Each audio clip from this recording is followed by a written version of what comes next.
Hello friends, welcome to Culture Drop. I am Galen, talking about a topic that I think is really critical and important, which is remote teams. How do you build and sustain and create a culture with remote employees? How do you keep them engaged? How do you keep them motivated, etc.? This chocolate chip cookie that's delicious and soft in the middle is staring me in the face.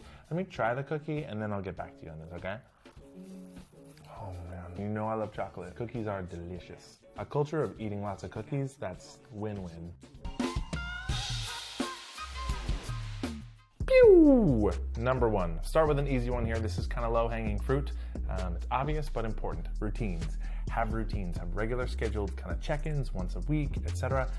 Establish some kind of schedule. It shouldn't be just like, hey, go do all this work, come back, we'll connect at the end of the month. We don't want people just working remotely and feeling like totally ignored and gone. So like creating a schedule, creating routines, super important. I'm just being normal. Here we go. Number two, they should feel like they're part of the team. Make sure to celebrate anniversaries, birthdays, all that kind of stuff. Keep them connected that way. And I think it's really important for remote employees to feel like they're part of the whole team. It shouldn't just be one or two people that they're directly connected with, that they always are on calls with and always connected to. Have more people in the company, like connect with them, partner with them, work on different projects, and like senior, like higher ups in the company should connect with them. People should feel like they are part of the whole team, as opposed to like, hey, just like, I just know this one person or these two or three people in this company. If I left, nobody else would even know that I was here or that I was gone. 2B, this is like a subsection of that, but it's connected. And that is, I think it's very normal for remote employees to feel like they're invisible or to be concerned about whether or not the company thinks that they're working hard enough and getting work done because they're not there every day. So I think it's really important for managers, leaders, and the team to acknowledge and recognize the work that they're doing and reassure them.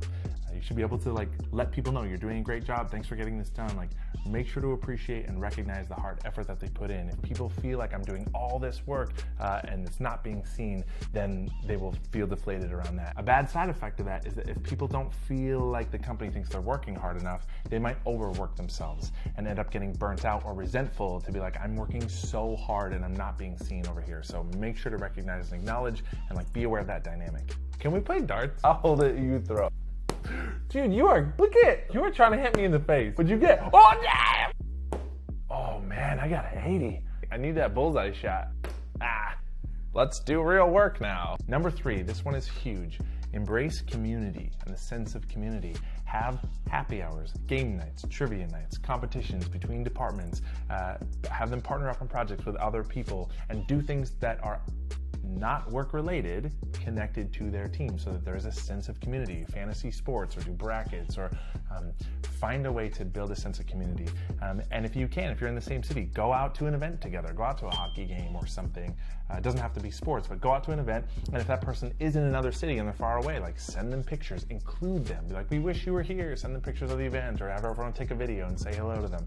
Sense of community, really, really, really important. Again, we want to feel like we belong. That's how we stay engaged and connected to something. Number four, and of course I'm going to say this one, of course it's important to me, but culture. Creating a culture that is intentional, that transcends location is very important. The more clear that you are about what your company is about and what your mission is, and also how your culture and how people show up and treat each other and impact, like the more that is clearly defined, the easier it is for someone to feel like they belong to it, that they understand what it is.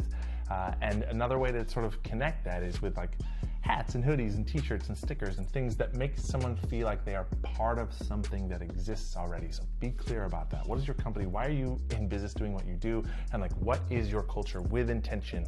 So people know how to connect and interact inside that. Last one, number five, boom. Check in, ask for feedback. Prioritize the experience of remote employees by asking them what they need. Do they need a little bit more communication, a little bit less? Like, ask them, listen, get feedback from them. Don't assume what they need or what they want, and it might be different from person to person. It will be a huge benefit to your organization, for your leadership team and company to come together to just ask the question, what do we want the experience of remote employees to feel like? That intentionality, that concern, that care, that thoughtfulness will naturally create a situation where you'll be more creative, you'll think of ways to keep them engaged and motivated and like sustain and build culture with them and create a situation that is more successful for every single person involved. Boom, cut it. That's it. I said exactly what I wanted to say. Let's go. That's it.